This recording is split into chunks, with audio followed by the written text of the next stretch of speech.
Thanks so much, Jen. You know, during the time of our shelter in place, we've all had time to contemplate after we get past the great pause into the great return, what is our world going to look like? Will it be more sustainable? Will we turn to alternative sources of energy? Well, someone who's been thinking a lot about it is our next guest. Please welcome Brian Goldstein of Energy Independence Now. Brian, welcome to the Great Pause. Hi, David. Good to see you. Thanks for having me. Of course. So tell me exactly, besides obviously the name says what you do, Energy Independence Now, how did it come to be and what are you advocating for? Well, Energy Independence Now is the only environmental nonprofit that just focuses on hydrogen. So we were founded about 20 years ago by former Cali PA Secretary Terry Tamminen to approach the concept of zero emission vehicles in California. We created the California Hydrogen Highway Initiative for then Governor Schwarzenegger, and we've continued to provide analysis to the state to push along funding for hydrogen refueling infrastructure. We work on legislation that pushes renewable content forward for hydrogen fueling in the transportation sector. You know, I remember the first time I saw one of those hydrogen powered buses. And I thought, I wonder if that's going to catch on. But now I see them all over the place. I see them on the streets of Palm Springs and throughout Southern California with Sunline Transit. We see more hydrogen powered vehicles. I have a colleague who's actually putting together a project with a hydrogen fuel cell quadcopter or drone to deliver medication. Has Wow. hydrogen found its moment? And how big a catalyst has COVID-19 been towards what you're doing? Well, it's interesting. Hydrogen is having its moment right now, and I'm a little concerned about the economic shutdown and the impact that it would have because we've really kind of reached this peak in momentum in the last year or so, and we've been very excited. It's been a long time in coming. Now, of course, the technology isn't old. It's been around forever. We've used it for space programs. We used it for the first submarine programs to provide oxygen instead of hydrogen on spacecraft and submarines. So this technology is mature. The problem is, and what's taken it so long to hit consumers' hands, is we haven't had the support infrastructure to fuel cell electric vehicles. So in other words, hydrogen stations. We've just reached this critical mass of over 40 hydrogen stations in California. The California state government is committed to building 100 stations. Right now, we're working on trying to push that up to 200 stations. So I'd say very much that hydrogen is having its moment, and even well beyond transportation. There are other vital applications such as industrial decarbonization, where you're swapping out fossil hydrogen in industrial processes like refining oil with renewable hydrogen. There's disaster resilience, where you can actually take one of the vehicles that I'm driving every day, the Toyota Mirai, and add an auxiliary power component to it and use that to power your house in the event of a power shutdown. So there are many applications for renewable hydrogen. We focus primarily on transportation, and in recent years have really expanded to disaster resilience, industrial decarbonization, and so forth. Energy storage, actually, I should say, is a massive component of it as well that's very relevant to California. If you look at the curtailment numbers in California, we consistently produce more renewable energy than we're able to use, and then we end up having to waste it or pay other states to take it off of our hands. Now, if you look at the curtailment figures for 2020, they're absolutely fascinating because they're off the charts. Our typical power consumption numbers have kind of gone out the door with the shutdown this year, and we found that we are overproducing substantial amounts of renewable electricity. And of course, if we can capture that, and what I'm advocating for is capturing it in the form of renewable hydrogen, then we can return it back to the grid through fuel cells, or we can use it to fuel the transportation sector.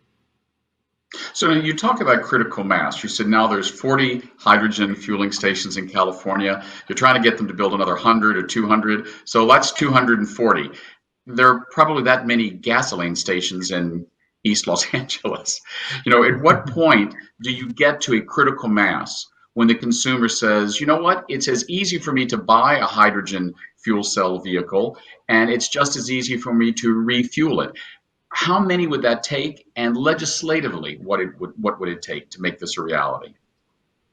So our vision is to try to reach 1,000 hydrogen stations by 2030. Now that's a heavy lift. There is a model where throughput as cars begin to hit the streets will make economic sense for station owners to go out and add hydrogen fueling capability to their existing businesses, which I think the writing is on the wall for oil and gas, right? So gas stations will be selling less and less gasoline over time. These are important small businesses. There's the ability to add these additional revenue drivers in the form of various alternative fuels. But in the zero emission world, there are only two, right? There are battery electric vehicles and there are fuel cell electric vehicles.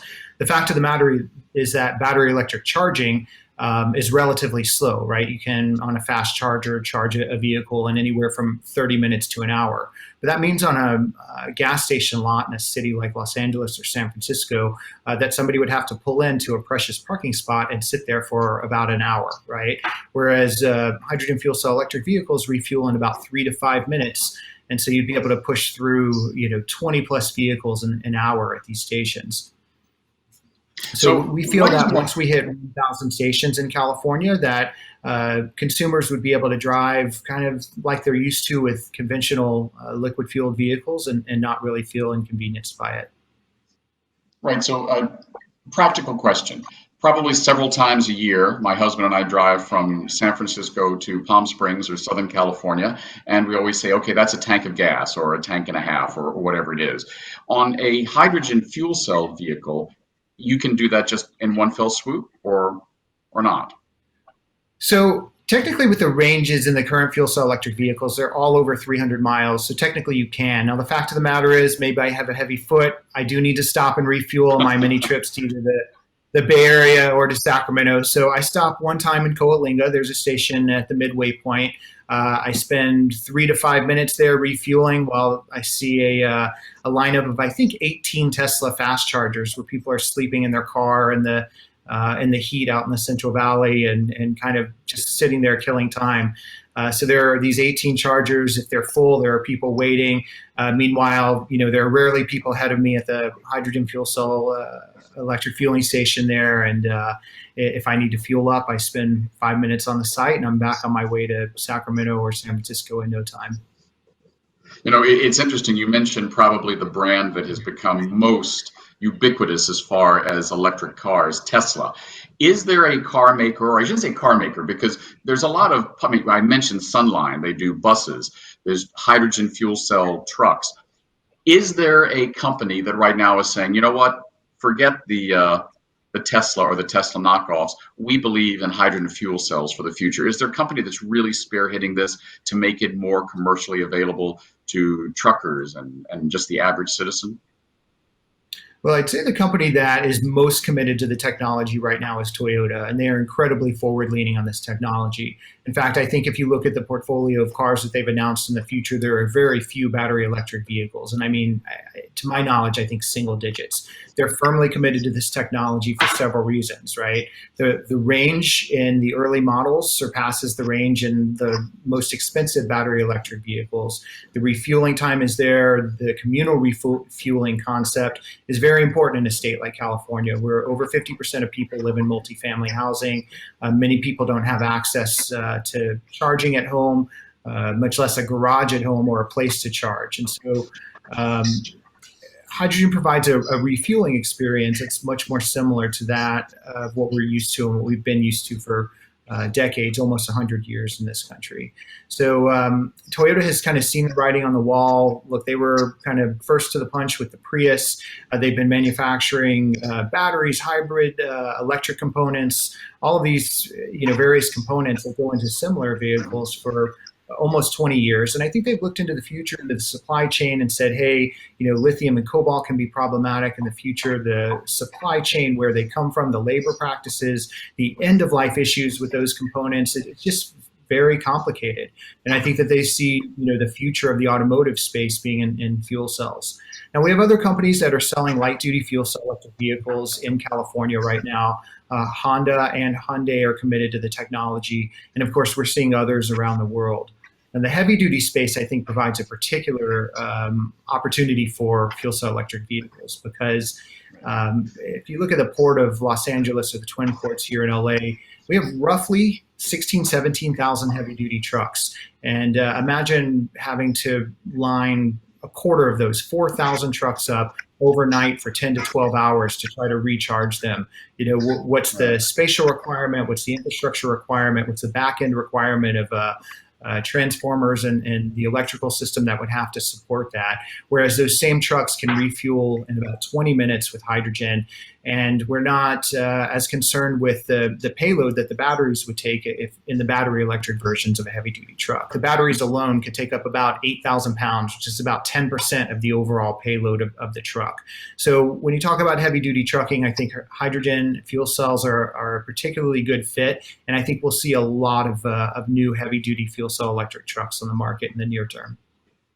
Great. We've only got a few seconds left. What would you like to leave people with as far as your message? I mean, clearly you're one of the industry's major cheerleaders for hydrogen. And during COVID-19, I mean, literally people have looked out their windows, especially in Southern California and some cities across Asia, and for the first time seen blue sky in many months.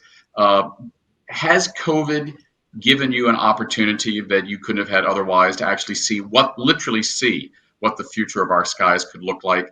And what message would you like to leave with those people who have now experienced clean air, sometimes for the first time in years? Absolutely. Look, there have been some unexpected benefits to the shutdown. I know where I live in Los Angeles, I'm not too far from the freeway, I'm not too far from the airport. We've had the cleanest air in the 20 years that I've spent in Los Angeles. I've seen more wildlife around my neighborhood than I ever have before. It's been a really interesting display of what would happen if we could lower emissions in the city, lower driving habits, and really, try to pay attention to zero emission transport. So my main message there is yes, we can. Si se puede, right? We have this opportunity where we can transition towards a zero emission future. Look, 4 months ago, we would have said that a universal income and healthcare for all is a pipe dream. How are we possibly going to pay for that? And suddenly we pull $2 trillion out of nowhere with the federal government. I know climate change seems like a daunting task. It seemed daunting to take the steps necessary to clean up the environment, to clean up our transportation sector. But if we put our minds to it and put a fraction of the resources and attention that we have toward COVID response towards climate change, in the future, I think there's a massive impact that we can have. So it is attainable. We can all do it, and we all, have a role that we can play in that process. That's great. Thank you so much, Brian. Si se puede, exactamente.